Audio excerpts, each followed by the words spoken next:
Hello, hello, hello, hello, and welcome to the NOTstalgia podcast. A podcast where we discuss the retelling or continuation of pop culture favorites as seen through a queer and feminist lens.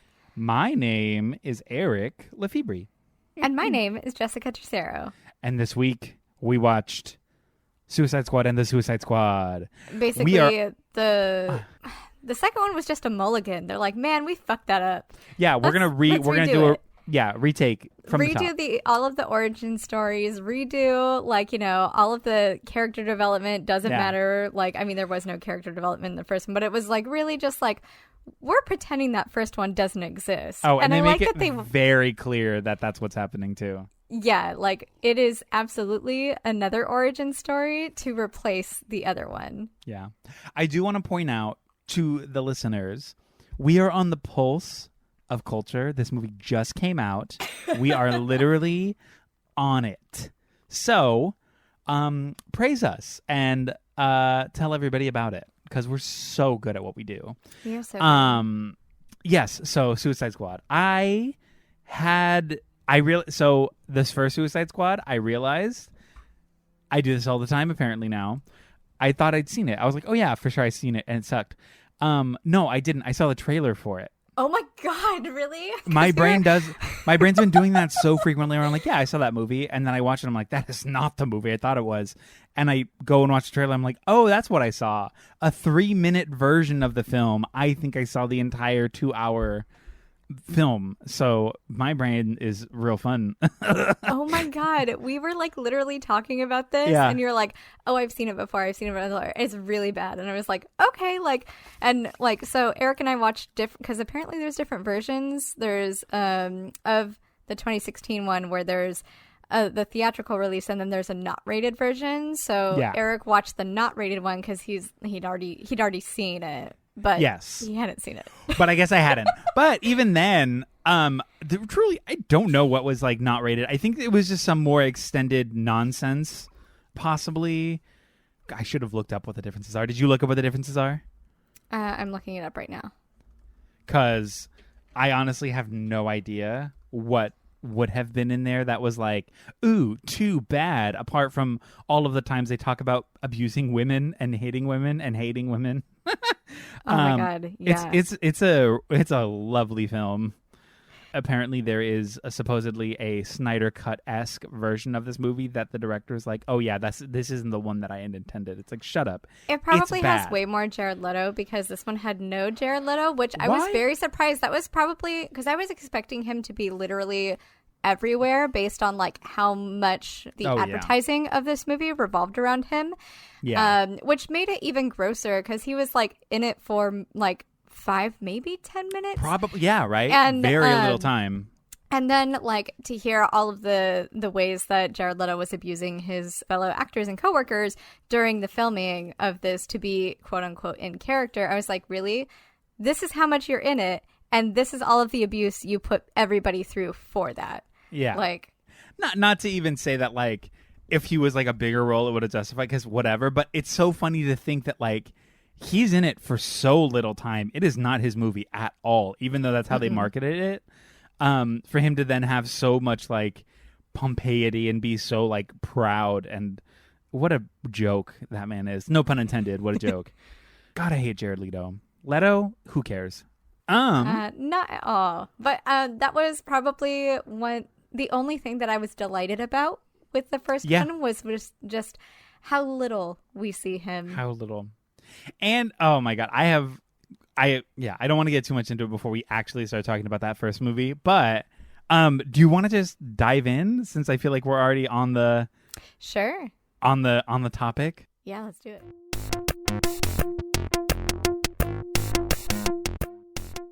In a post-Superman world, intelligence officer Amanda Waller begins assembling a team of incarcerated villains and baddies called Task Force X to help keep the peace. In an exchange for a more lenient sentence, they will have to answer the call when danger strikes.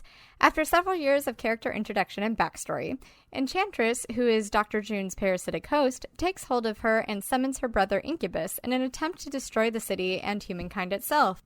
Send in the Suicide Squad. Composed of Deadshot, Slipknot, Captain Boomerang, Killer Croc, El Diablo, Katana, and Harley Quinn, the crew delivers not only the goods, but some of the most boring choreography, fight sequences, and absolutely vapid narratives imaginable. Harley Quinn escapes to be captured and coerced by the Joker, only to return to help save her friends. El Diablo sacrifices himself to feel better about murdering his family. Deadshot learns empathy, and the Suicide Squad saves the day. Woo! What a journey. That's kind of all I got. Like, it's such a boring fucking movie. And it's so wild to see the two back to back. Just in terms of like story and choreography and like opinions. I feel like Suicide Squad, this first one, has no opinions at all. Oh, like, it has none. Yeah. It's like the most boring, oh, we're bad and we're good. Like, okay, sure. And like, I guess the bad, because the thing is, with these characters, what makes a compelling character is tension, inner tension, right? But these bad guys aren't good. Like, there's nothing in them that's good. Like, one of them's a dad, so suddenly he's good. No, he's a shit dad. Like, he's not a good guy.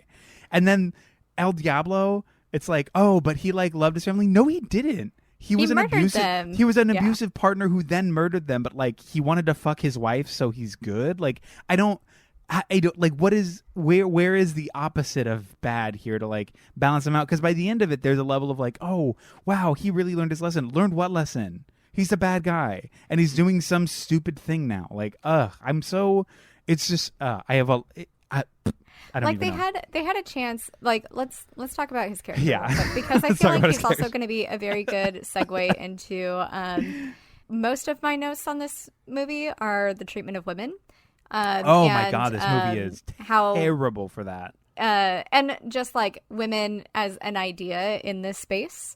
So, but he's a great example, right? So they're trying to show him where he's like in control. He refuses to like hurt anybody because he realizes I killed my family, I killed my wife, and all of this, right? So like, to me, I was like, okay, you realize that you did this wrong and like you're a pile of shit still. Good, you should feel bad and you should not ever use your powers again, ever. Like, fuck that, right?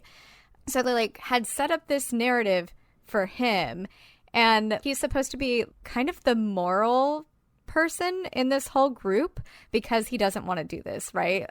And then you get his backstory, and it's like even grosser. You're like, oh my God, like he uses his powers because the group eggs him on and forces him to, much in the same way that patriarchy expects men to just exist in this world, right? Yeah.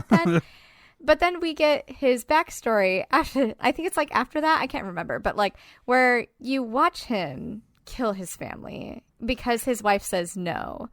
Literally, he gets so mad because his wife says no and stands up for herself and her family. Literally. And he's like, oh, well, I'll just kill you then. And this, I don't know. And literally. I get that it's like the Suicide Squad. They're supposed to be extra bad, but like. And then it's like also it's supposed to be, but I loved her so much, and I'm like, what? And okay, you're talking about loving and respecting her, right? Because that's like a big thing is he loves and respects his wife, and she's the only one that, could even get through to him or whatever, right? But he's like objectifying her in front of his children. He's like smacking her ass. He's like talking about all that. And I'm just like, okay, what is your definition of respect? Because it's certainly like, if we're starting from you smacking her ass and then killing her because she says no, and she's the only one that could ever say no to you. Yeah. What is that saying about your character? And like, again, if you wanted to show that this person had learned something, you could have made them literally not do anything. You could have killed them in some sort of funny way, or you could have done so much, like, but instead just I'm going to use my powers in this one room. And then he's rewarded for it by Harley, who kisses him on the mouth. Oh, like, my God. Why is that like... I've spent no time thinking about this, but already a better punch up. The cops show up to the house of the family for some reason we don't know yet. They have their guns drawn. In an effort to protect his family, he goes flame mode, and in also burning the cops, ends up burning the house down. Perfect. Much better. He's a father. He's protecting his family, but oh no, his power was so strong, and that's the disconnect. And everything he says later about his family, about his wife, I loved her so much, I respected her so much. Then it all makes sense because it was an accident, and that's where the fucking tension is. Not him being an abusive asshole off the bat. She says no, and he just kills them out of cold blood because he can't handle somebody saying no to him. Like, it's just, not only is it bad writing, but I think it's like an intention. I think, and I mean this in the meanest way possible, I think this script is like a self-therapy soothe for some misogynistic asshole who wanted to just get on paper all of the thoughts about abusing women without the consequence of that belief, thought, or action. I mean, the quote, she had a mouth, after the guy gets out of the car and hits that guard. Oh my God. Like, that's like our first introduction to one of the characters. Like, oh, that's fun. Like, oh, she had a mouth. Cool. Gorge. There's another time, like, Will Smith or Deadshot says, Harley, why don't you stop acting like a drunken stripper? Also says, why is it a knife fight every time you open your mouth? As if she's the only inflammatory one and she's the only one instigating anything. Like, it's always her fault because she's a slut and be a slut. Like, like that's why she's the like, it's just so gross. Smack and her like, ass and she'll be fine.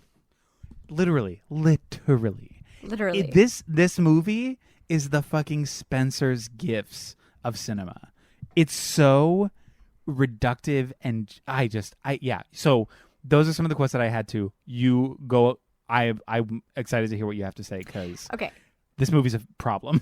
Yeah, I'm gonna start on women as a whole, right? Yeah. Like just all of the women, and then I really want to segue into Harley and that whole awful thing. The whole way she was directed and written, like, oh my God. I don't understand why anybody liked her in this role. Honestly, like, I cannot understand why anybody liked this version of Harley Quinn. And if I had not seen Birds of Prey before I saw this movie, you would have hated her. I mean, even after watching Birds of Prey, I fucking hated her in this movie. She's terrible. She's not even the same character, not even close. No, not at all. She's so far removed from what, like, the character was when she was created, but also, like, every iteration apart from this. In this, she is, like, this helpless, infantilized sex object. And it's so annoying. It's so annoying. I mean, like, so much of this movie and how it views women is based on sexual attraction and interaction, and making sure that you know that even though it's sexy, it's also dangerous, right? Yeah. Because, like, you have, for some reason, Batman gives Harley mouth to mouth. And then, you know, and I was like, wait, why? And then she punches him. That's how she rewards him, right? So it's like, oh, you can't even save her life without her being grateful or without her, like, reacting this way, right?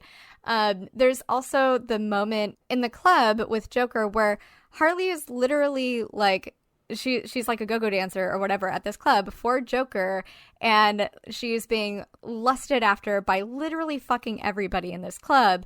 And Joker treats her like her property in there, which I want to get into that scene later. But, like, that's, everybody is like, oh, she's crazy. Ah, she's crazy. Oh, man, you're so lucky. What a lucky guy. She's crazy. And then he gets killed for it.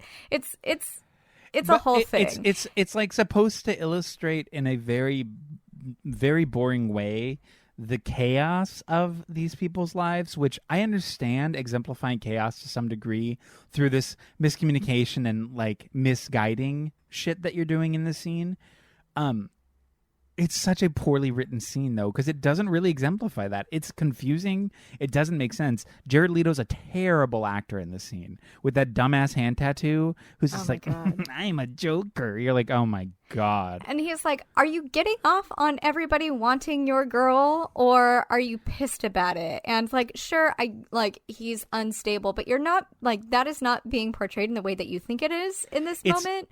Because he tries to give her, like, he forces Harley to dance at this club, and then he literally tries to give her to people. And then it's like, if you take her, then I'm going to kill you. If you don't take her, then I'm going to kill you. Like, there's this whole weird, gross, like, ownership of not only her, but her body and her person and her sex. Like, and he just, like, she comes over and he's just like, cool, you're here, you're with him. Oh, great, awesome, here I am. And she's just like taking these orders. And then the guy dies, of course, because to be sexually attracted to a woman is dangerous. Yeah. Then Enchantress, the way that she indoctrinates people is she kisses them on the mouth, and then they become monsters, literally.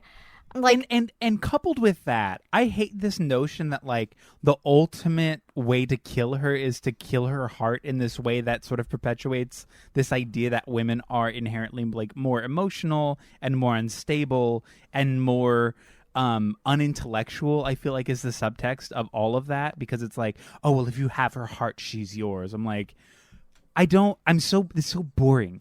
It is so boring that all women always are reduced to love and sex only. Like that's all they are. And with her, with that whole idea is, oh, you have her heart, so you control her. Like, stop. Yeah, well, like, I mean, what the? I'm so bored. I'm so bored. Those who control women's hearts control them. Look at Enchantress, like you were Literally, talking about. yeah. And like, she's trying to gain agency in her life. Right? She's trying to, because like literally she's being forced in, in a different way than Harley, right? She's being forced to do all of these acts that she doesn't want to do. And then again, you have Harley, who Joker is like controlling her heart, so to speak, right? But then there's like this thing of when they actually get their own heart, then they're going to destroy the world, right? When they are not in check, then their wrath or their instability or their rage is going to literally tear the world apart, because that is what women want. Like, and the images of Amanda stabbing the heart repeatedly, I was just like, oh my God, that is so gross. You need to get the fuck out of here. Like, and the way to defeat women is literally to cut their heart out. That is literally it. Yeah. The same sort of look of defeat on Harley's face after she thinks Joker is dead, right? And then she has nothing and nothing to live for. And it's then also women are powerless without the company of men. Is also all of this. Like, even if Enchantress needs her brother. Needs her brother. And without that, she's helpless? No. Amanda needs Flag. Katana needs her sword husband.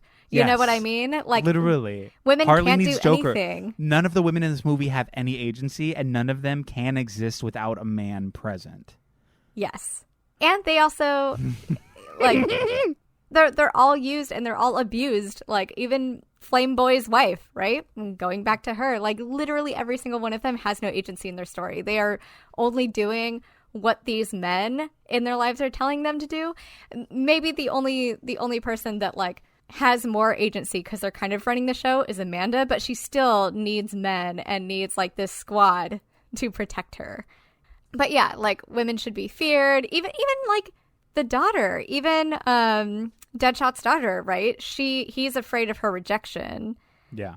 And I'm like, okay, cool. So like we're literally afraid of women, and literally even afraid of young women, because we have to throw that in there too. Like when she steps in front of Batman, oh my God, I was like, are you fucking kidding me? It's like, it's laughably bad, but in a way that is just so like, it's trying to prove a point. Like, I don't even want to give benefit of the doubt in any capacity to say like, oh well, this is Suicide Squad, they're all villains, that's why they're all bad.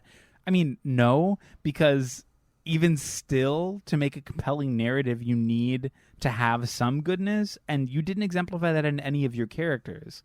None of them were worth following or watching. The only one who was kind of worth following or watching was Harley, but even then, she wasn't even a person. She wasn't even a character. She was not realized. She was the bartender. She was the bartender. Yeah, and in that scene, she's the one helping every man fix their own fucking problems. Mm-hmm. She's the one doing all the labor. She's the one doing all the work. While they're putting her down. While they're constantly putting her down. Like, the great line, why is it every time you open your mouth, it's a knife fight? You're amazing outside. Or outside you're amazing, but inside you're ugly. Like, literally, she is there to service him with, like, emotionally. And he's still just fucking tearing her down.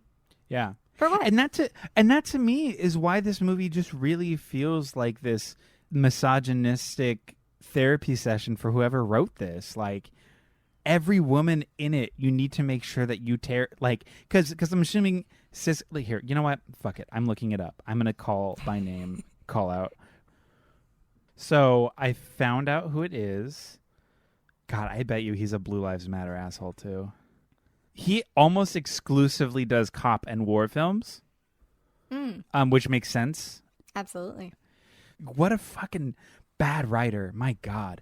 I mean, no offense, and all offense. I also don't care if like this is an issue or a problem because fuck this guy. But David Ayer I guess is his name.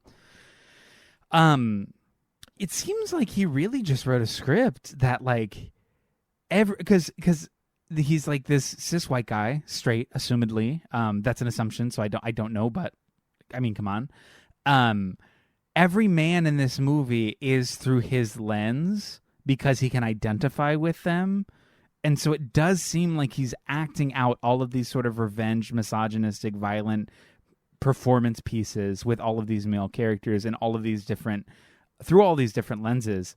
Fuck him. Like, what a bad story and bad character choice. Like, it's because to me, I mean, fuck everybody, because like it wasn't just, I mean, he started it, right, with his script. Yes. And then you have the cinematographer. How many ass shots did we need? Yeah. How many times did I need to see Harley Quinn's ass in the back of a shot, like where you literally have, like, you have chosen this angle and you have to make sure that Harley Quinn's in the back just so you see her ass? Fuck the person that did the costumes. Fuck the person that, like, from top to bottom, these were people that did not, that were just playing into the male gaze for as both what they see women as and what they should be and how they see themselves. Yeah.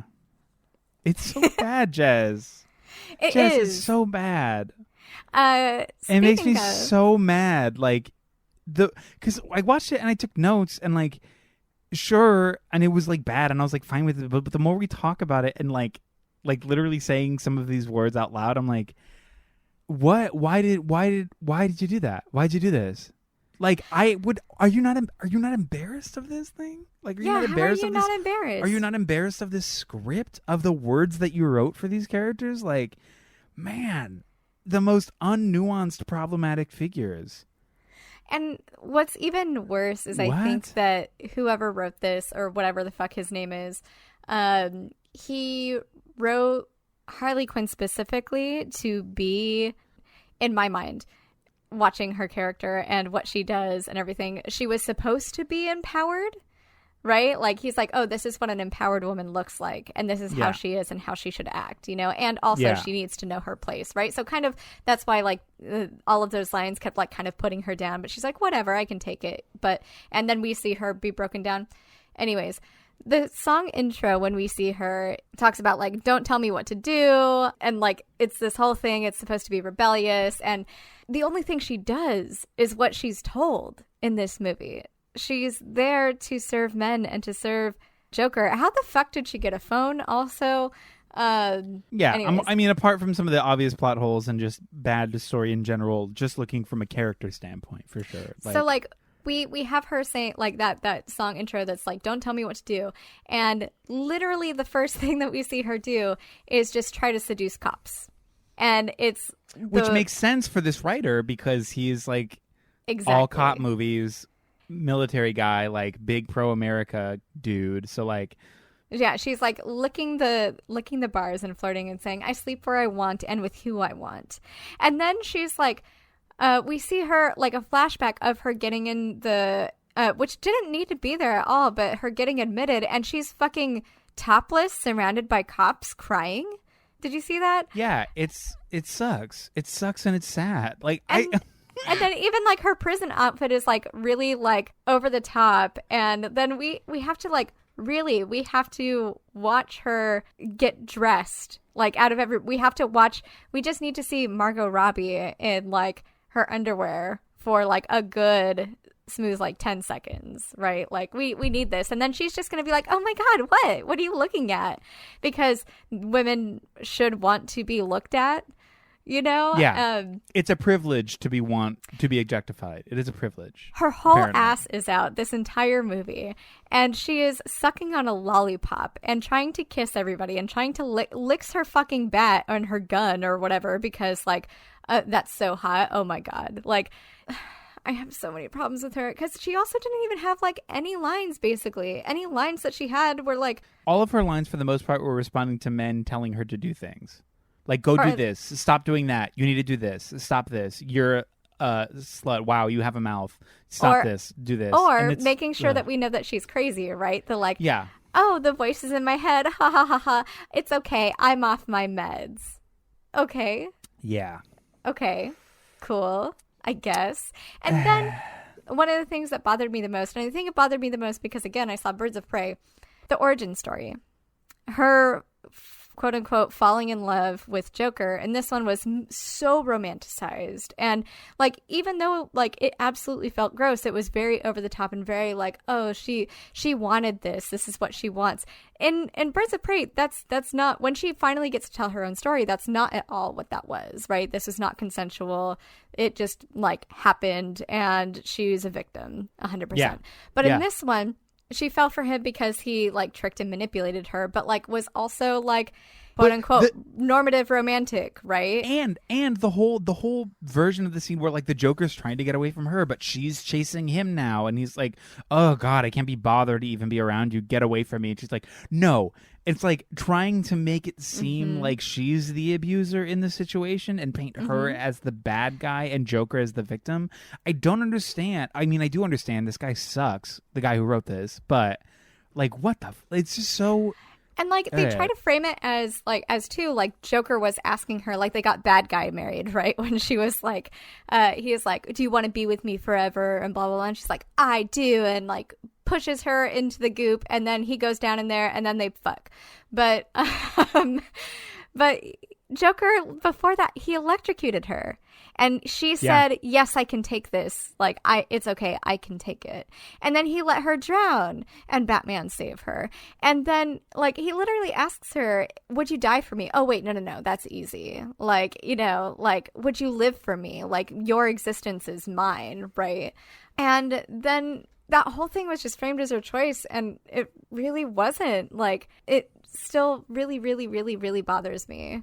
Like, this whole thing was just so fucking gross. It's like it's honestly hard for me a little bit even in this moment to, like, kind of, apart from everything we've said, pick a place to, like, really dig in, because there's really nothing to hold on to of substance from this movie. But even then, the things that I'm wanting to pick up are so just, like, and I keep using this word, but unnuanced and problematic, and just, like, there's I know exactly what this is, because it's the most boring choice, it's the most boring opinion, and most boring perspective in every aspect. It's misogynistic aspect. It's like, what is this movie? Jess, what is this movie? I know, like, most of the stuff I have written down is just, like, things that people said, because there's just so many things that people said that were gross and problematic. Like, but like you said, there's nothing to really hold on to. It's just like, okay, like, Joker, least, cool. At least, I mean, we could say performance-wise maybe that Viola Davis was pretty good performance-wise. I think she's a fantastic actor. Amazing. Her character sucks. Fuck her. But, like, the acting was great. Although everybody else, for the most part, was also not acting well because they're poorly directed. I think Viola Davis was a standout because despite poor direction, she still made it work, which, applause. But that's kind of the only positive thing. Like, I'm even looking at more of my notes here.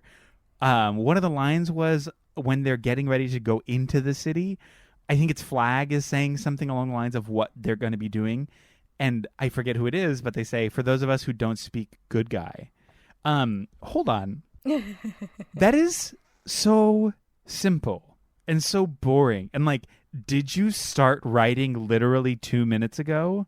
Like, I don't want to be, like, a full asshole about this, but, like, that is so boring and so simple and so uninteresting as, like, oh, this is the bad guy movie? What if he said, oh, I don't speak good guy?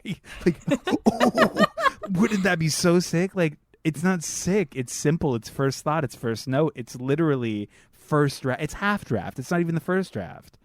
It's so at its core so incredibly uninteresting. And it's My also God. awful My God. because they're like trying to, like, that line specifically, they're trying to say that the police are good guys. Yes, and that's that's the perspective too. I'm like, and what? literally in this movie, they are not seen, like, they do not do any sort of thing to get them good guy. Like, it's like the guy that, like, oh, if I die, clear my browser history, and they're like injecting prisoners with shit without their consent, and they're just literally being the worst people, which we know they are, right? But they are literally being the worst, and still, like, this film tries to hold them up as the good guys because haha, it's so funny to abuse prisoners. Yes, and the whole like trying to paint them as good is because he's being funny or attempting to be funny, so he's humorous, so we can like him because he's funny. Meanwhile, he's doing the same bad things that these bad people in this prison were doing to others. But because he's a cop, it's okay because he's doing the bad thing to bad people. No, he's still a fucking bad person. And there was no consent he's a bad in guy. this. There was no consent for the prisoners. It's like, you do this or you die, or you don't do this and you die. Like, either way. Like, so this is just more non-consensual labor. And, like, so for me, I was like, it makes so much sense that that these bad guys, quote unquote, would work with the police because they're all the same. They're all the same. They're literally all the same. Just one's allowed to do it. And at its base, at its core, this movie is so wrapped up in the binary of unnuanced good versus unnuanced bad, and that's it. You're either good or you're bad, and there's no in between. The cops are good, obviously, because they protect the people, and the bad guys are bad because they do crime. That binary is so violent and destructive and problematic, and it's only somebody who is so pro-cop and so pro-military and so Blue Lives Matter would write this fucking script. Like, what a bad person. And also, not a like, I don't want to be like, oh, intelligent, but like, it's just so, it is so simple. It's so simple. It's literally the easiest perspective to have because it's the thing that you're told to do. Like, there was no thought, not a single thought in that big old non-brain. Like, my God. Yeah, no, there wasn't. I'm so mad, Jazz. I'm so mad. It was so bad. Like, and then the like what this this was like, what are we talking about? This was Deadshot's movie, and Deadshot is very boring. God. Like, he's like a daddy that wants to give his daughter a good life, and then it turns out the cops have also been taking away all of his letters too, so his daughter's been writing him every day and he has not gotten a single letter. So it's like, oh my God, I hate you, cops, but I'm still gonna work with you. You fucked up. And I just, like, he's supposed to be the good guy. He's supposed to be the person we're rooting for, but I don't even know why I'm rooting for him because he has a daughter. Oh wait, so women again are weakness and are like it. Like, literally, that's the only reason we're rooting for him is because he has a kid. He's a bad dad. A, B, a bad guy. C, she is only there because she is the big air quotes, and I'm using this very specifically for this universe. She is his kryptonite. She is holding him back. She is the problem for him to excel at being a criminal. She is the problem in his life. Mm-hmm. That's how it's framed. It's not, I wish I would stop doing this, or like, I wish I could be there for my kid. He doesn't give a shit about his kid. Oh, and he does not give a shit about, he's just trying to hurt his ex the whole time because he's like, I don't want the mom to be there. I want full custody. I don't want the mom to be there. She can have visitations, but her boyfriend fucking can't come. Like, it seems like he doesn't really care about her. He just wants to get back at the mom. And I'm like, okay. Yeah, fine. and the fact that is the way that this movie is written is just, it plays literally to the complete disregard for feminists, for women, for anything that isn't cis male and violent in this movie, which again is the most boring. I cannot stress this enough. It is the most fucking boring take. And so much of this is supposed to be for laughs too. Like, it's supposed to be like, oh, I put the bad guys away in a hole and I threw away the hole. Okay, that's supposed to be funny. Such a good joke.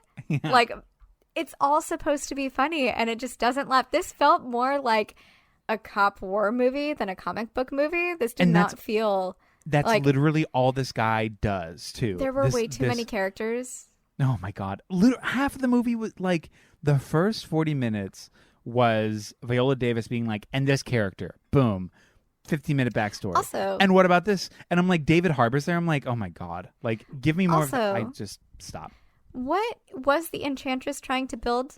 Oh, I don't even know. What was that? And why did she want to I just had no idea. She was just doing this weird dance, and then I just didn't understand anything about her character. And then I was like, the other thing that was like really pissed me off about Enchantress was when she said, like, I know what you want.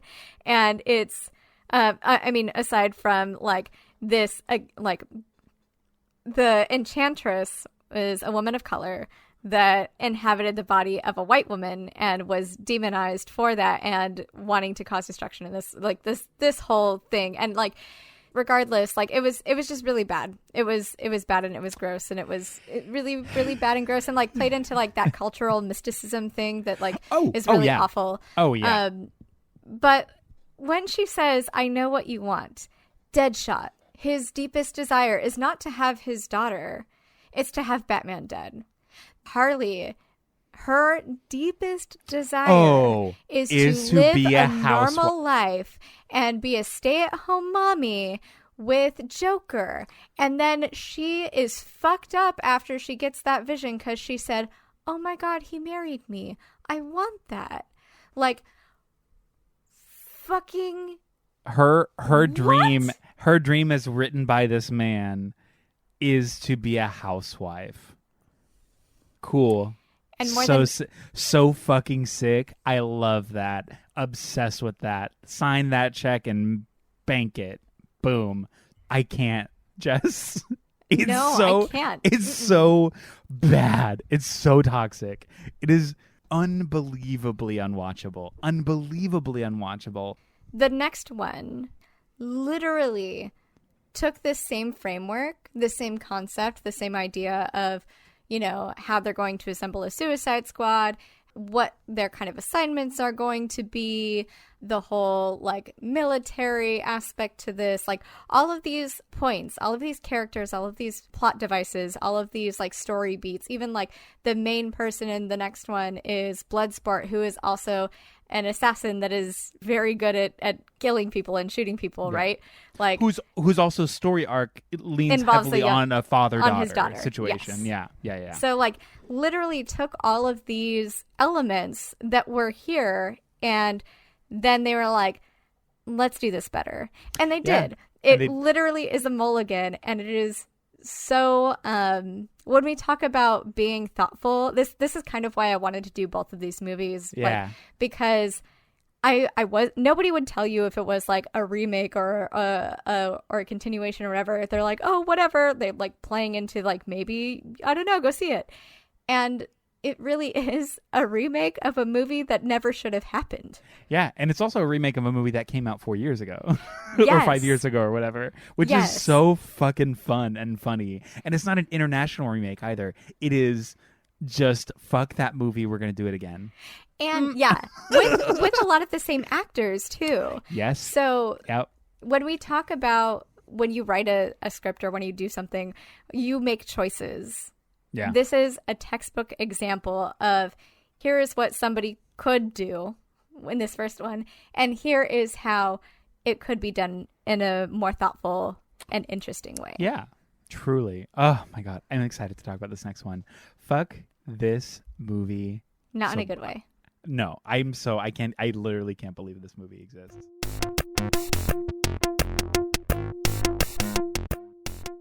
In an attempt to save America from an impending war, Amanda Waller creates Task Force X to carry out a suicide mission in Corte Maltese. The team is killed, with the exception of Flag, who is saved by local anti-imperialist uprising, and Harley Quinn, who is captured by local government officials and tortured. What's this? The first team was just a diversion tactic, and the real Task Force X enters the picture on another beach? Of course. The team is made up of Bloodsport, Peacemaker, King Shark, Polka Dot Man, and Cleo, a Ratcatcher 2. After rescuing Flag, the team sets off to rescue Harley, who, at this point, has discovered the secret Operation Starfish, a huge space starfish that intends to control humankind. As the team is about to save Harley, Harley escapes, and together they craft a plan to enter the Jotunheim, house of the starfish monster, to take it out and save America. What's this? It was actually American astronauts who discovered the horrible space monster and is trying to frame everyone else for their terrible mistake as a way to uphold the false sense of superiority and immoral justice. And Peacemaker's real mission, as dictated by Amanda Waller, is to cover up American involvement in the possible extinction of humankind. Yeah. Peacemaker kills Flag. Something about patriotic irony goes here. Is then crushed by the crumbling building as the starfish escapes. The local government is now controlled by the starfish, and it's time to shine. The Suicide Squad saves the day, and America is bad. Hooray! Hooray. What a better movie. This movie is a full-ass mulligan. We're pretending the first one never existed because literally every single element in this film is just so much better. I'm going to point out the music first and foremost, because the music choices in the first one were all just top 40s bullshit. Like, none of it went together. It was very jarring, and it took you out, and it was very, very, very bad. This soundtrack is so good and so appropriate. And even the music choices that they went, because, like, not even just genre, right? But, like, the choices of songs, like, as a woman who grew up on old school punk rock, hearing some of these songs in this movie, in the way that they exist here, fucking incredible. The song, "Those Are People Who Died," right? Yeah. Like, I love that song. And then to see that here, I was like, oh, this is perfect, as we're watching literally the entire first Suicide Squad die, right? And then, like, at the very end, it's the song that talks about, like, everything is shit, basically. Okay, so I do want to point out, okay, and this makes me so sad because they were literally my favorite band. That is a really good song by the band Culture Abuse. Yes. And I hate that I can't listen to them anymore. Oh no! What did I miss? Do you know about? Yeah, so No. Culture Abuse disbanded last year because the lead singer came out as an abuser. He used his disability to coerce underage women into wanting to sleep with him. Yeah, I know. It sucks. I'm sorry, I almost spilled my whole fucking water on this microphone. It really sucks because I would have been the happiest and most hyped as soon as that guitar comes in at the end from "So Busted" by Culture Abuse. I literally, I could not believe that was the song, because it's a fantastic song. It's Knowing so good, now. and it broke my heart because it's perfect placed. It's a great song again, but my God, yeah. And to be fair, I honestly loved how they handled it, because the rest of the band, like within a day, I think, of it coming out, they were like, hey, for sure, so we're not a band anymore. Fuck him. There's nothing to say apart from we've disbanded. This page is going to be used for resources. If you have any questions, you can reach out to us individually. Fuck him. We're out. Thanks for the run, is how they handled it. And I'm like, that's great. Yes, exactly. And it literally, Jazz, it breaks my heart because you are so. That is such a good song. You're so fucking right. It's such a good song, and it's so perfectly good, placed. and it's perfectly placed. And it, like, okay, that specific, when people think of punk rock, they don't necessarily think of that, right? They'll think of, like, NoFX or, like, for some reason Bad, but, like. Yeah.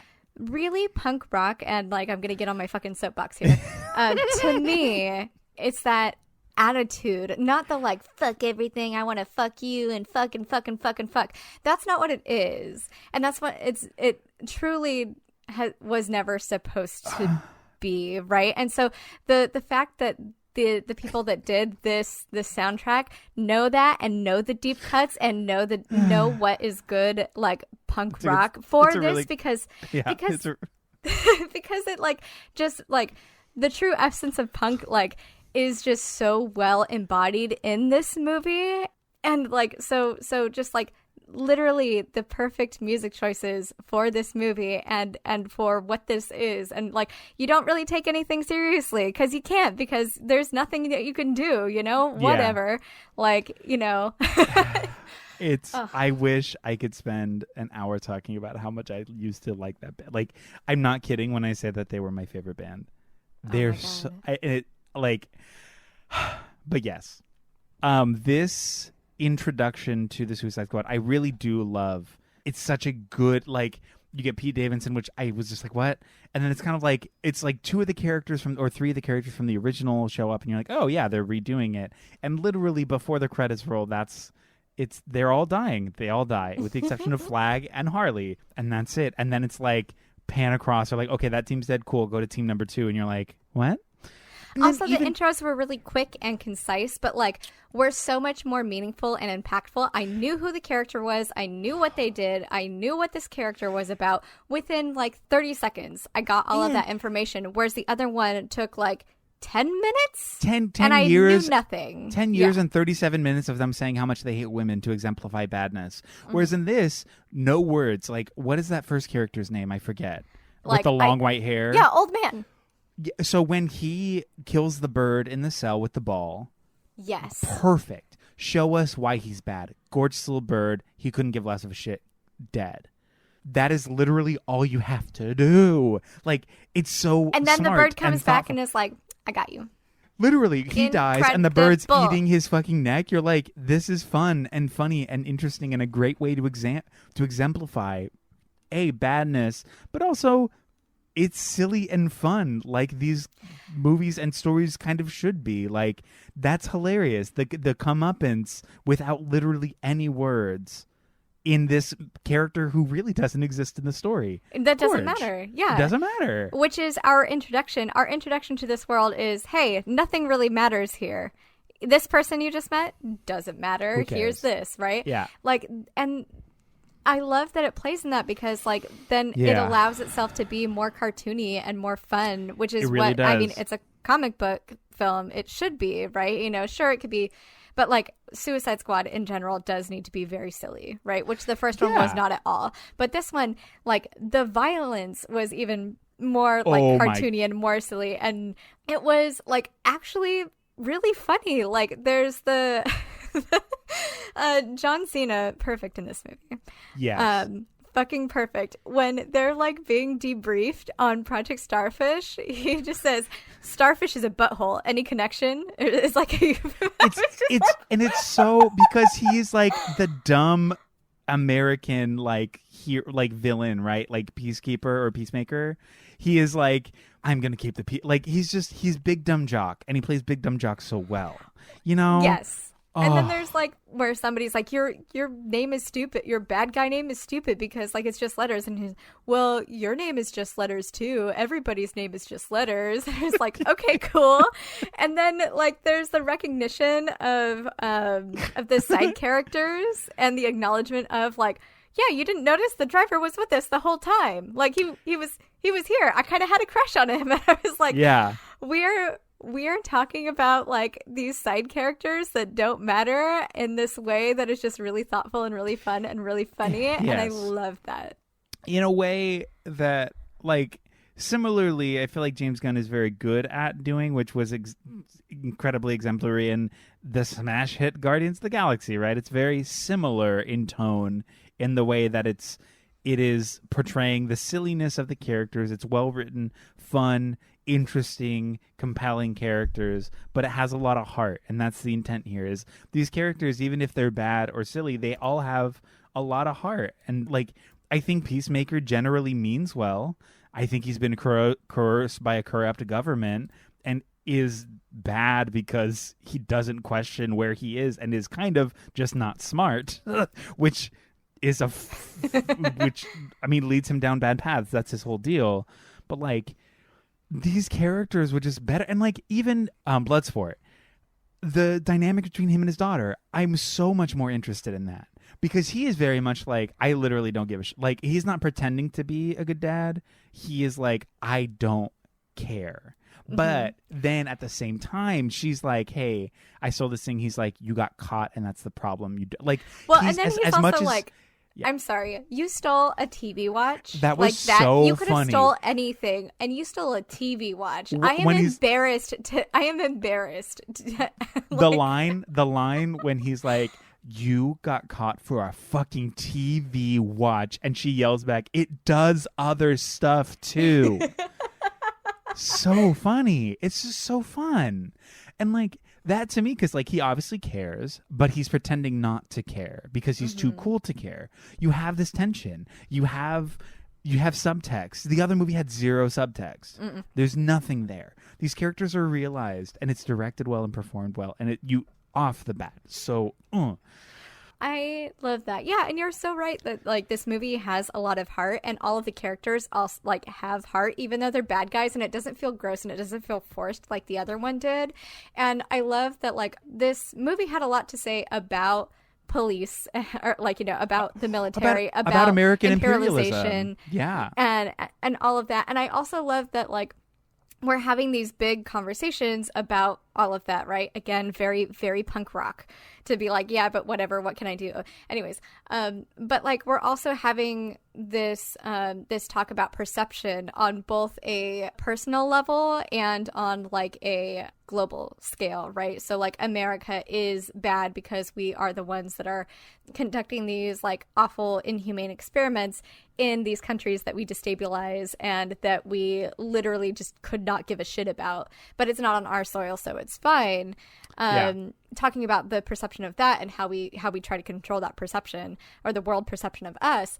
And then when you're talking about it on like an individual level, where it's like the whole like one person's trash is another person's treasure, right? Like that whole thing where you see Ratcatcher, you get a lot of that through Ratcatcher, right? Where she's like, why do you hate rats? Like, why do you hate any, like they took care of me. This is what this is like. And so like, even though it's a traumatic thing for Bloodsport, like for her, it is what saved her life. So seeing those levels of perception, and then just like Harley Quinn, her whole narrative too. I mean, just this whole thing is a conversation about how everything and everyone is perceived and how that is different to literally everybody in the whole world. It was great. Well, just that conversation about perception of American excellence, I thought was a really great sub-story, or kind of a turn, because it kind of is like the third act turn where like you realize like, oh no, they were American astronauts and that's why they're here, because it's America's fault and they pushed it on these other people to deal with, and that's why these people are so anti-American, because America is the issue, not any of these people.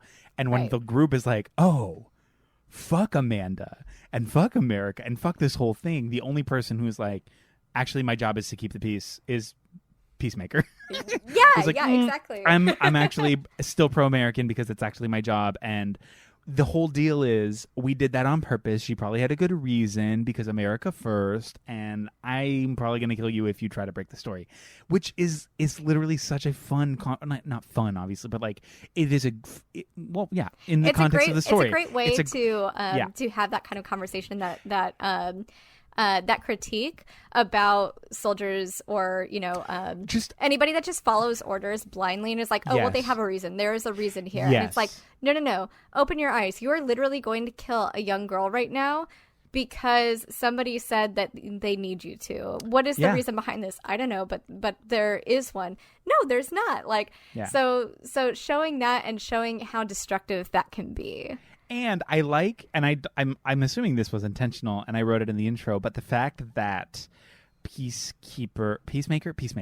His name is Peacemaker, and he's the one to. I love that. Yeah. Yeah. So, but he's also the one who kills Flag, which I think is funny because he's literally like the golden boy American hero to uphold American exceptionalism.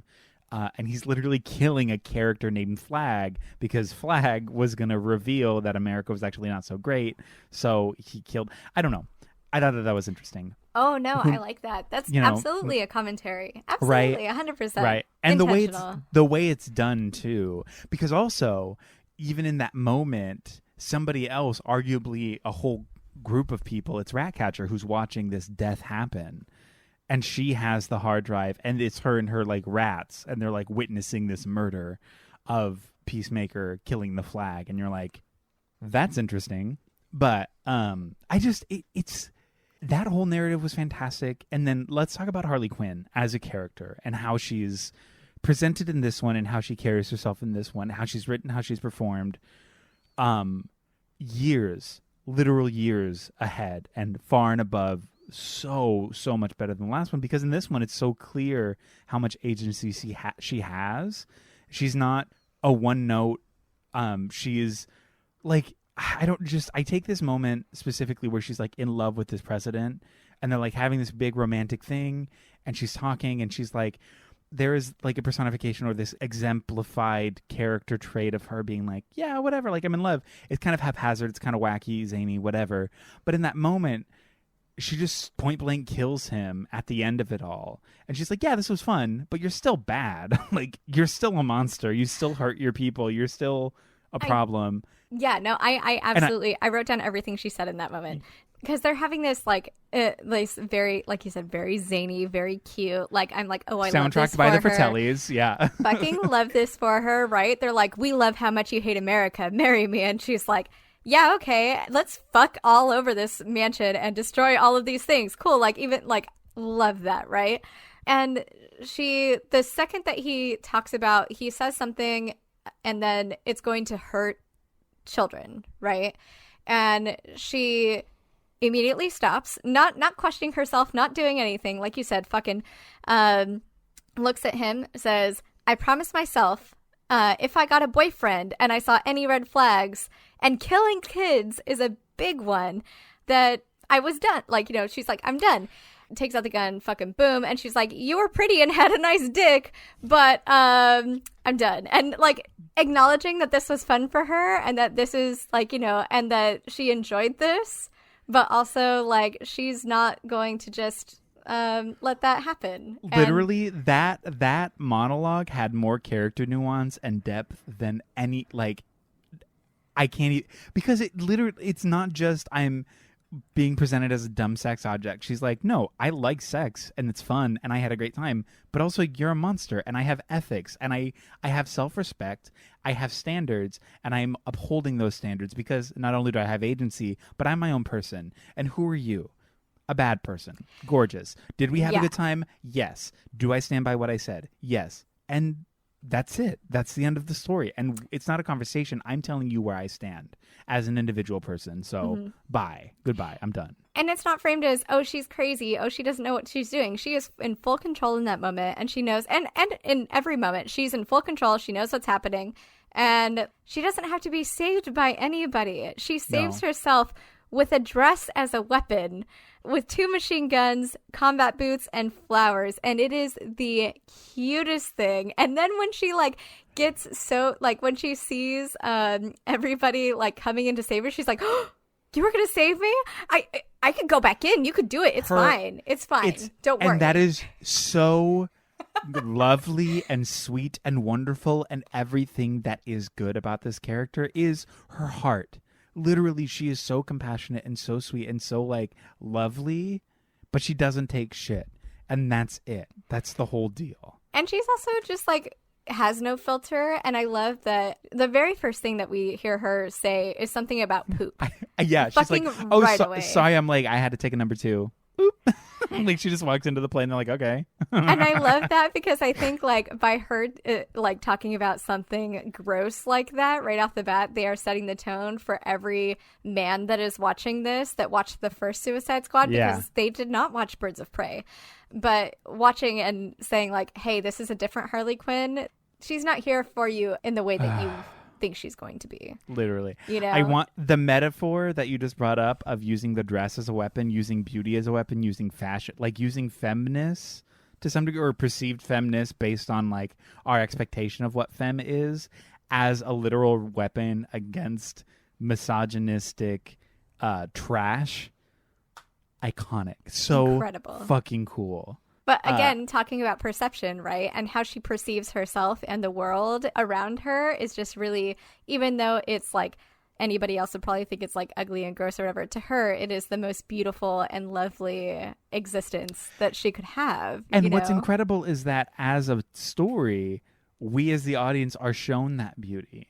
In these moments of disgust, in these moments of decrepitcy, of violence, of badness, these moments of like pure terror, we're being shown the same way that she is seeing. She is the surrogate for us in these moments. And it makes you, it is an intentional empathizing with her and showing that like it's just, what a tone setter and what a good choice. Not only like from a writing perspective, from a directing perspective, what a good choice. It just 100%. gives so much depth to what this movie could mean, not only visually but like subtextually. It's so much better. It's so much better. Oh my God. So much better. I loved Polka Dot Man's mommy issues. They were very funny. I thought that was very funny. Him as a character was just so fun. Also, he's so flamboyant. Oh, yes. Yeah, the whole idea of this character, because too, it's like I like the backstories of a lot of these characters because it is a non-consensual damning of their character. Like, he was a child. His mom experimented on him and turned him into this person with these powers. And he hates it. He hates that he has this. He hates that she did this to him because of her ego and because of her abuse. And so now he's bad because of it. And so, like, similarly, a lot of these characters, it's just they were a victim of circumstance or a victim of abuse, and that's why they're perceived as bad, because they're like, fuck the system, fuck these people, I don't care. I don't have allegiances. I don't have... And it's not like they're ethicless. Like in the other one, they're ethicless. But in this one, it's very clear where they lie ethically. But they're just not going to consume what they're told to in that way. And that's the perception of badness in this. But that's what makes this movie so good, is that it's not necessarily bad. They're just complicated. Are they murdering? Sure. Yeah. Is there a lot of death? Absolutely. But those individually nuanced perspectives within these characters is what makes this movie so compelling. And also Polka Dot Man's power as a whole, so fucking cool to look at. Just, and then, oh my God. Okay. The whole sequence when they're trying to save Flag and they don't know that it's like the anti-imperialist uprising camp, and Bloodsport and Peacemaker are like trying to one up each other.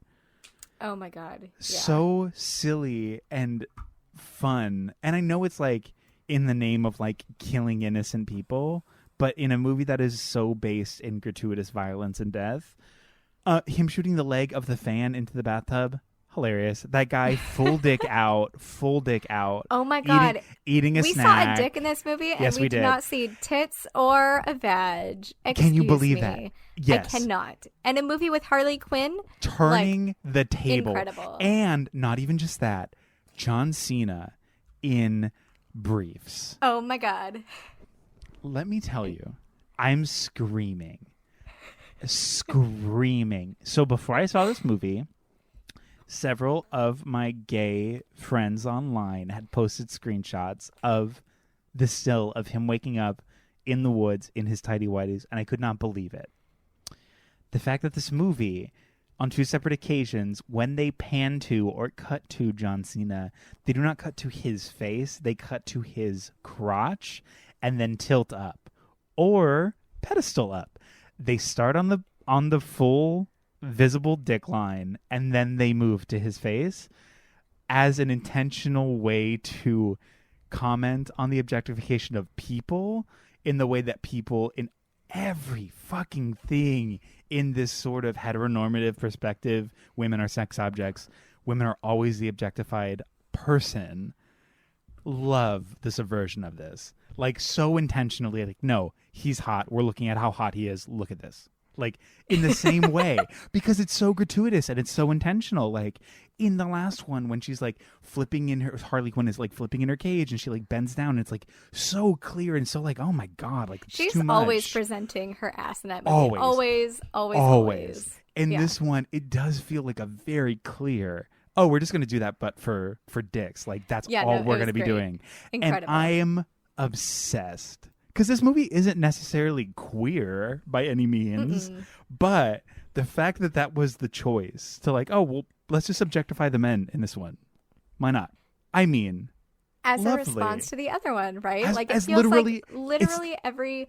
It that's feels why like they took did that it. script and they were like, cool, this was bad. They took notes on what was bad and why everything was bad. And then they just subverted those stereotypes that the other one leaned into, right? Yeah. In these really fun and interesting and comical ways. It's so interesting and fun. I think that is the funniest and funnest thing.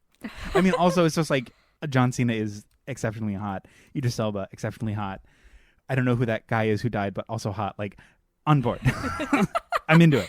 But just as a subversion tactic, not as a way to be gratuitous, but as a way to comment on gratuitous perspective. Oh my God. So good. So good. Also, I love King Shark. Yes. Love it. So smart. I enjoy book. And the book is upset. Yeah. Fucking incredible. This is going to be a bit of a derailment, but I know we've talked about it before. The Harley Quinn cartoon with Ivy. Yes. King Shark is a regular character in that. He? Yes, and he's played by Ron Funches. Do you know Ron Funches? A fantastic comedian. He's so funny and so sweet. King Shark, I mean, I love King Shark in general, but King Shark in the show, so cute and so sweet and so charming and so like, so good. So that character portrayal definitely painted my opinions. Like, so going into this, I was like, oh, already that character has not said anything. It's King Shark. I love King Shark. I don't care. because of the Ron Funches performance, I am immediately attracted to this character and how fun and cute and like just cool they are. Like, so yes, King Shark in this movie. Incredible. Yeah, no, just so fun. And the violence of that sequence when it's like it's raining and you can't really see anything, everything's like really, really overlit. He rips that guy in half. My God. Whoa. So sick. It's so gross and too much and it's good. It's good. It's so good. Also, I forgot. Flag's last words when Peacemaker kills him are "Peacemaker, what a joker." And I thought that was another very intentional, very cool line. Yes. Especially when you take like what Joker represents and what Peacemaker represents, and who the people that would identify with Peacemaker, who are the same people who, yeah, yes, literally, yes. Yep. Oh my God, it is just such a. I mean, I feel like I keep saying the same thing. It's such a well-intentioned movie, but it really is, and I liked that Amanda was very similar. She's obviously the same character. She's performing the same role. But in this, in like the last one, she was so cutthroat and so no nonsense. I will literally kill my entire staff. Nobody matters to me, which again, I appreciate. She's like representing the severity and the sort of ethiclessness of the American military and the American military industrial complex. But in this one, it was way more nuanced and way more like she struggled. Like when they're straying from the path or they're turning around, she's like, don't make me do it. I'll do it. And she's like, she's struggling to push the button. She doesn't want to. She has feelings behind it.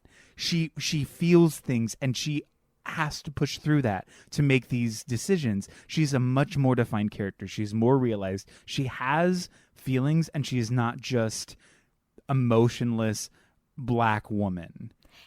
And her staff realizes that she's going too far and fucking knocks her out. Yes. Because they are aware of everything that's happening. They know that this is not good, that this is not great, that literally they're going, like, if this happens, not only is she going to be committing murder, but she's also going to be murdering that entire area of the world, right? Yeah. Because, like, this is all America's fault. Surprise, right? And them being conflicted about it and knowing that they are literally the only ones that can do something in this moment, they do it and they all act together. right? And you're seeing these people who are complicit in these crimes recognizing their complicity in the moment in real time as it's manifesting, as it's happening. They're recognizing, oh, fuck, we're the bad guys. We're doing the bad thing. And they make a choice to change it, to recognize that, like, oh, fuck, we don't have to go through with this. Like, what she's doing, she's the monster. I don't want to be that. I can't be that. Let's stop this. We can stop this. We can choose to do it, and they make that choice. Which, like, it's so much more. It's just interesting, at least. It's so good because of the conflict, because of the internal, the reflection of, like, what we would represent if we let this happen, and what we represent if we stop it. Like, you have the conversation very, not necessarily clearly because it's not text, but subtextually, of something that the first movie tried to do so overtly, the good versus bad. Like, good and bad isn't really real. Like, everything is contextual. Everything is based in the context and the nuance of the people involved and the situation itself. And in this moment, you're seeing that happen. Like, yes, it's a comic book movie, so it's going to be good versus bad. But, like, they're in this moment figuring out, like, we thought we were good but we're bad, but we can do good, and that all is contextual. That all is based in this moment and the choices of, like, their choices, their actions. They can change that in an instant, and it's the I don't know. It's just like it's well written characters. It's well written characters. And, like, seeing Amanda this time, like in the last one, it's like she's trying. It felt like she was just trying to, like, play politics and, like, be like. She was just doing it, right? And in this one, like you said, you can see that she's conflicted a little bit, like, and she has to keep, like, pushing on. She's like, no, I am, like, she keeps gaslighting herself with the same thing that everybody else has been telling her whole career, right? That she has built her career on this lie that she is protecting this country, and that's why this is important. Everything that she is doing and everything that America is doing is protecting this country, and you see that she has to believe that for herself to the point to where she feels really, really unstable in this one. And then, like, she also, like, she recognizes when the group tries to say, like, hey, Starfish, this is a thing, and she's like, no, you destroyed the evidence, it's fine. The U.S. will consider this a positive development. Unrest in a developing nation is good, right? And so acknowledging that, one, as a film, and two, she, again, has to believe this because this is what her whole career is based on. And then when she is knocked out and we see her with her staff, because in the last one she would just kill them, that's fine, right? But in this one, she doesn't kill them, and I think that's because part of her realizes that this is what needed to happen, and that she, like, you know, so she's kind of, like, having to reconcile that with herself, because she's not turning any of them in. They're all still there doing their job. So I like that as a narrative choice as well. Jess, I really like this movie. It's really fun. I was surprised at how much I liked this movie. I thought it was going to be fun. I thought it was going to be exceptionally better than the first one, but it was really good. I wasn't expecting, Guardians of the Galaxy was fun. I liked it, like the first one, right? I did not expect this. Same. I expected it to be Guardians of the Galaxy-esque. I expected it to be fun. I expected it to be silly. I did not expect this heavy subversion of literally every single trope and every bad thing that the first one did. I did not expect this super heavy commentary. Literally everything in this movie was intentional. Yeah. And I'm sure if I watched it a second time, I would pick up on even more things. It was great. It was great. I don't have a bad thing to say about it. I mean, we haven't even, like, talked about, Ratcatcher, who's, like, basically, like, the moral compass of the movie, right? Where her response to, again, talking about subverting of tropes, someone says that she has daddy issues, and she literally looks at them and says, I have no issues with how much I love my father. Like, don't you fucking come in here and try to insult me and insult my father and our relationship. Fuck you. You don't know me. Her father was an addict, right? And we see that even though he is an addict and she loves him, he loves her, and he's still trying to be there and provide for her. So, like, not framing, oh, he's just a druggie and he doesn't care and all of that. So having that subverted is incredible. It's the best way to have that conversation, because it's literally like, oh, like, because most times people talk about like people who are houseless or addicts, it's their fault. That's a choice. They're making this choice. No. This perspective is person first, which is perfect. It is somebody with addiction. She recognizes that. She knows it despite her upbringing and circumstance. She understood it. She understood who this man was as her father and how good he was and what good he could bring to the world. He just had an addiction. He had a disease. That is the issue. It had nothing to do with him. It was a disease. That's it. Mm-hmm. And you're like, yes, if that's the commentary, that's the perspective. And that's not even like a huge part of the movie. That's a really small subset portion where like Taika Waititi plays her dad, who plays Ratcatcher 1, which is very sweet. Yeah. But even like hearing her talk about what he would describe as like why the rats. It's like they're the most overlooked. People think they're disgusting, but really they're just misunderstood. Like that as an idea, as a concept, is just so emblematic, and it's perfect and lovely and wonderful. And I loved her. her.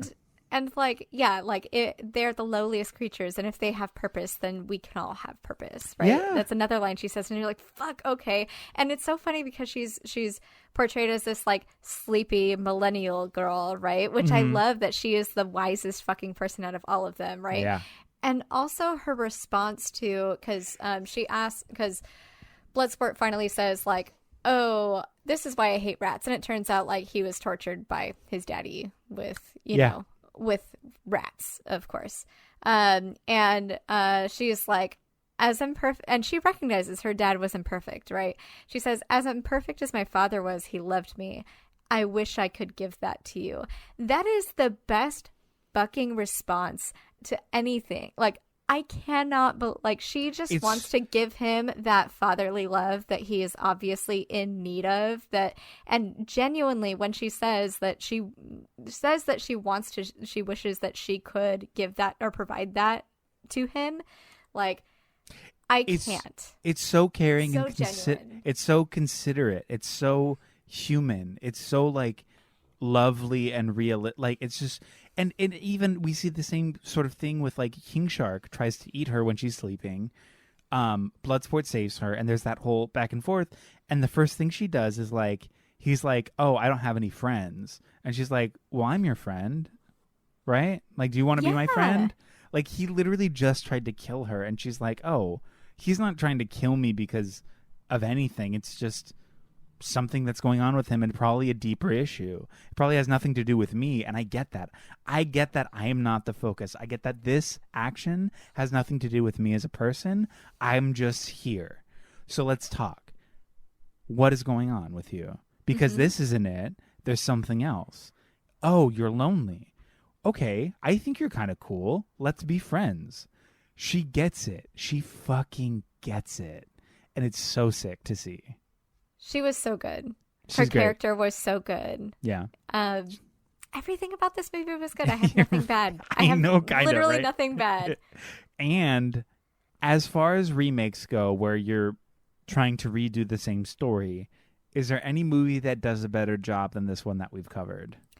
There's a couple. Were there a couple? There's a couple that are at least like on par. On par, okay. But as I think they maybe didn't have absolute trash to work with.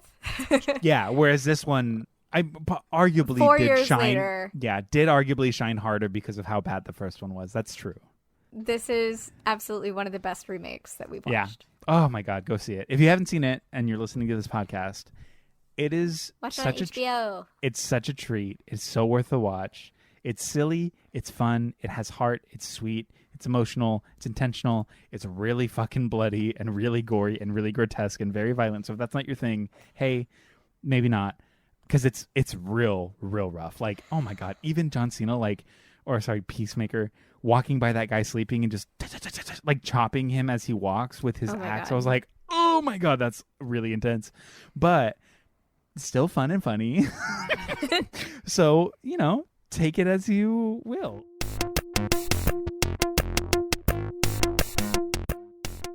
Okay. All right, so we did it. Suicide Squad 2016. Who was it for? Fuck. Was it for anybody? Like, I know it was for uneducated cis straight white men. But what I really want to say is it shouldn't be for anybody. Nobody should have to consume that piece of trash. Nobody should have to watch that or have to go through that unpoetic anti-woman letter to their police officer. I don't know. It sucked. It's so fucking bad. Who did you think it was for? I think that it was for people that just have always wanted to objectify a modern version of Harley Quinn. Yeah. I mean, it just that just have always wanted to like fuck her and like just really like. I mean, this whole movie was like, even though she was like mostly a background piece, like she was such a central figure and a central part of the marketing for this too. It was just very gross for those very troubled cishet white men. Incels probably. Yeah. Blue Lives Matter, those people, just those folks. All of the awful people that we don't like or want to associate with. This was for them and for Jared Leto. I feel like he just kind of inserted himself in there. Yeah, without a doubt. Did you like it? No, it's one of the worst movies I've ever seen. It is. It's quite literally atrocious and bad in every sense of the word. It's abhorrent. I could not recommend this movie less. Did you like it? Absolutely not. I feel like everything about it was just unthoughtful, unnuanced, uninteresting. Like, I don't understand how this movie got made. I also don't understand how the director was like, oh, well, this wasn't the movie I wanted. Like, I don't see how any of that could be savable. And I don't see anything in that movie that is even taken out of context or with more context. I don't see anything that could be good. I feel like it was just a fucking mess from start to finish. The color grading was bad. The costumes were bad. The music was bad. The acting was bad. The writing was bad. The editing was bad. The choice of shots and dialogue and everything was just incredibly bad. There was no motivation. There was no I didn't give a shit about anything. An atrocious film. Yeah. It's the worst. It's truly awful. Yeah, no, this is not even a fun watch. Do not watch this movie. Don't watch it. Birds of Prey. Literally watch that instead. Like, oh my God. I mean, just watch it because it's a good movie. Yes. Because, anyways, the 2021, The Suicide Squad, was this new, interesting, or the same, progressive, regressive? Has the story evolved with today's ideals? Oh, A pluses across the board. I think it was new and interesting in literally all the ways the other one wasn't. I think it was incredibly progressive, both in its subversion and its commentary on American imperialism and colonialism at large. It's everything the other one never even wanted to be. You know what I mean? The other one never considered anything like this because why would it? It was handled poorly by people who don't know what they're doing. This one is it. Oh God. Yeah, I think this one, I think it was new and interesting, like in all of the ways. I think it was the same in terms of those big story beats that we were talking about, or like the plot points, like get from point A to point B, big fight, big bad. Harley has a romance. So like those high level things with no detail, like at all, I think was great. So just a really great, fun, interesting way to be like, that movie was trash. This is how we can do this better. Yes. I think it was incredibly progressive compared to the first one, which again, like there's a 5-year difference in between these movies, so there's absolutely no reason the other one should be as regressive as it is. So I think that no matter what this movie was, it would have been progressive, like, and it would have been just significantly better because the bar was just incredibly fucking low. I think that it's evolved with today's ideals. I think the other one just was old and bad. I think it was written by a boomer that is in love with the military, that is in love with just old gotta get the bad guy movies, and hates women. So hates women, loves cops. Hates women, loves cops. That's the vibe. In the year 2016, this is what you decided was a good movie, and this is what you decided that women should look like and be treated like and exist in this space. Like, this is what you decided. So again, like the new one could not have. It could have done anything and been better. So yeah, it's evolved with today's ideals in every way that the first one ignored. Yeah, completely. Who was it for? It's not for everybody. I know that because of the gratuitous gore and violence. And I know a lot of people don't like that. But I do think that it was for people who like a good story. That's who it was for. Who do you think it was for? I think it was for people that actually enjoy comics. Yeah. Because it very much felt like a comic book, like from the lettering to the coloring to the way that the shots were, the little vignettes between characters. It felt like you were watching a trade or like a volume of Suicide Squad, you know? Yeah. It was just very fun. It was very out there. It was, if you like comics and if you like them for reasons other than, you know, women being objectified, if that's not what you're looking for in comics, this is it.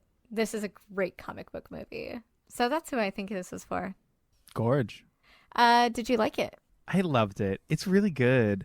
I started watching it again today. Oh, really? Yeah, just because I was like, you know what? Like, it's been a little bit. Let me, like, refresh, because I'm not watching the first one. I already took copious notes. I don't need to redo it. This one, I was like, you know what? This is a fun watch. Like, maybe I'll see something new or have, like, an interesting take. I didn't finish it. I got, I think, like, 45 minutes in. But still already, like, I want to go finish it. I want to rewatch it. It's a good movie, and it's fun. I really liked it a lot. Yeah, I loved it. Even did you? I love this movie. It was so good. It was so fun. It was so silly.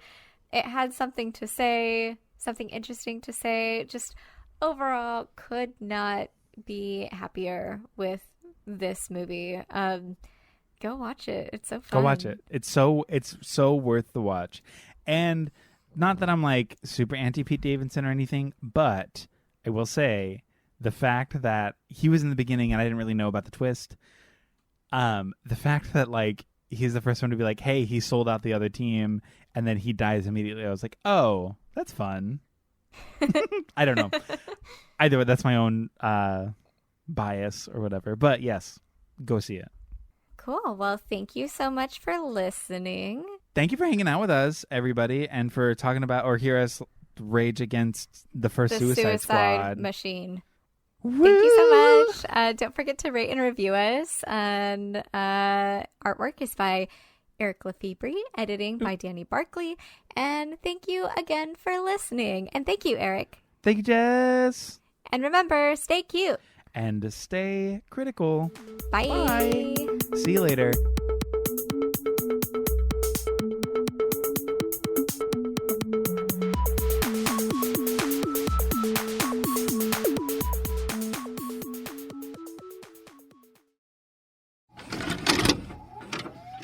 This podcast has been brought to you by the NOTstalgia Network. Visit the NOTstalgiaNetwork.com for more. You enter the dungeon and see the evil wizard pointing his wand directly at you. He says, "Show me a funny and delightful actual play Dungeons & Dragons podcast, or I'll consume your souls!" What do? I take out my phone and find Quest Friends Forever on Spotify. I show him how to find Quest Friends Forever on Apple Podcasts. I share the Quest Friends Forever Instagram and YouTube pages with them. And you all get critical hits! Yay! Quest Friends Forever is an actual play podcast starring 4 friends with varying levels of Dungeons & Dragons experience. Join us for new episodes every other Wednesday as we embark on fantasy adventures, play fast and loose with the rules, and laugh at each other's shenanigans. No prior D&D knowledge is required to listen, so everyone can feel free to join the fun. Quest Friends 4, that's the number 4, like how there's 4 of us, ever. Find us on Apple, Spotify, or wherever you get your podcasts. That's Quest Friends Forever.